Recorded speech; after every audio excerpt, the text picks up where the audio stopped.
Congratulations on a really terrific film, your feature debut. Can you talk about that? You know, coming into your first feature, and how was it different than your previous experiences filmmaking? Well, we worked on this movie for so long that it feels like our 10th movie.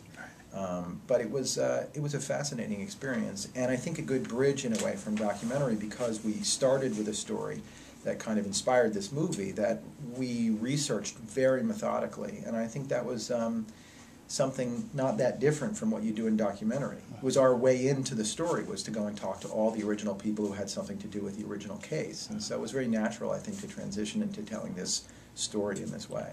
How was the family? Obviously, you had to change the name. I mean, doing the research is one thing when you're digging through documents. Talking to individuals from the family, were they accessible? Were they willing to talk to you? Well, there are two main families here. There's the family of Kathy Durst, who went missing in 1982.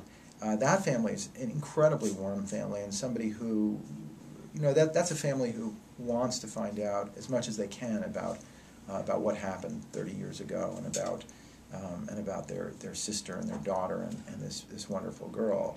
And then there's the real Durst family, who I think are much more guarded. It's the most successful real estate family in New York.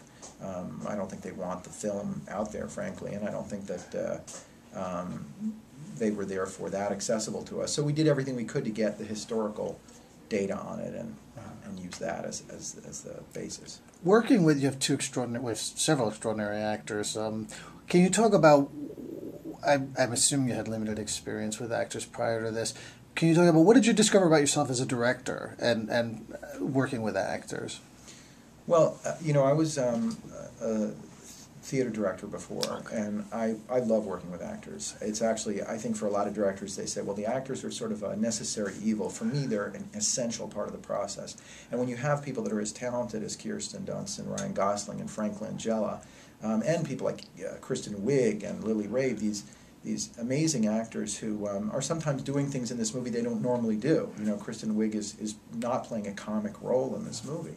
I felt very comfortable because I knew they were going to bring a huge amount to these characters and their evolution. I think the actors, if you're doing it right, the actors are more than 50% of the process, because each of them is going to spend maybe as much time as you spent developing the characters on developing their own versions of these people. Okay, I'm going to wrap it up, but what's your take on, this is a big question actually, what's your take on the actual facts of the case? What do you think really happened, and do you think there is an equal justice system for the rich and the poor? I don't think there's ever been an equal justice system for the rich and the poor in this country, and I think that's sort of the way life works.